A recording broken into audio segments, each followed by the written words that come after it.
In the quiet outskirts of a forgotten rural village, nestled between whispering cedar hills and creeks that curled like silver veins through green meadows, lived a young carpenter named Eli, born in a house built by his grandfather's hands and raised in the rhythm of hard work and harder winters.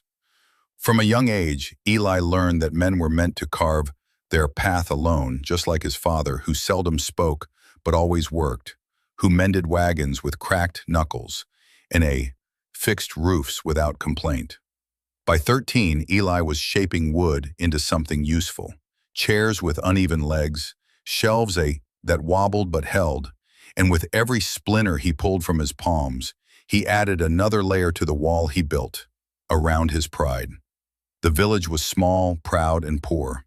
Everyone knew everyone, but few ever asked for help, as if need was a weakness to be ashamed of. Eli adopted that code with fervor. He repaired broken plows by lantern light, built fences for neighbors without telling them, and refused the offers of assistance that sometimes came with kind eyes and hesitant hands.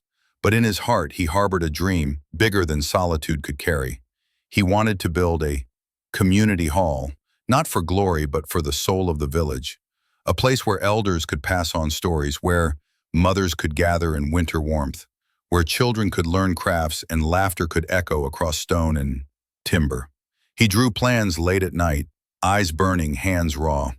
But each attempt ended in something wrong. A crooked joint, a sagging roof beam, the ache of loneliness heavier than the logs he lifted. His tools dulled, his hope chipped away, and yet he told no one. Until one bitter winter evening, as snow fell like slow ash and the wind howled through the half-finished frame, a support beam gave way and collapsed inches from where his loyal dog lay sleeping. The terror of that moment shattered something inside Eli. That night, surrounded by splinters and silence, he wept, not for the building, but for the stubborn pride that had kept him isolated, believing struggle was proof of character. The next morning, with frost in his beard and resolve in his chest, Eli did something he had never done before. He asked for help. He walked up the hill to old Jonah, the blacksmith, and said simply, "I can't do it alone." That moment, humble and raw, became a spark. Jonah nodded without judgment. Words spread like sunrise through morning fog. Marnie, the weaver, brought thick old curtains for warmth. Thomas, the stonemason, offered stones from his quarry.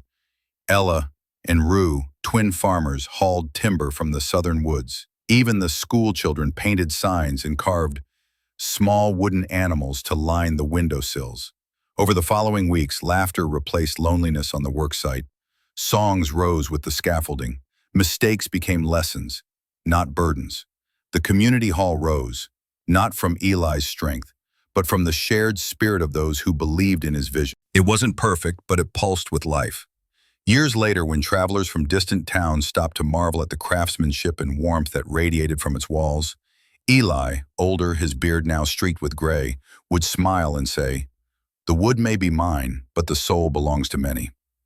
Above the door, carved into a beam that once fell in failure, were the words he once feared, "To believe in." Built by many, dreamed by one. And within those walls, stories were passed down, meals were shared, and children learned not just how to carve wood, but how to ask for help when their hands trembled. Eli's greatest work was not the hall itself. It was the invisible bridge between hearts, built the day he realized that asking for help is not surrender. It is wisdom. He hadn't lost strength, he had multiplied it, and in doing so, built not just a building, but a legacy of connection, resilience, and true courage.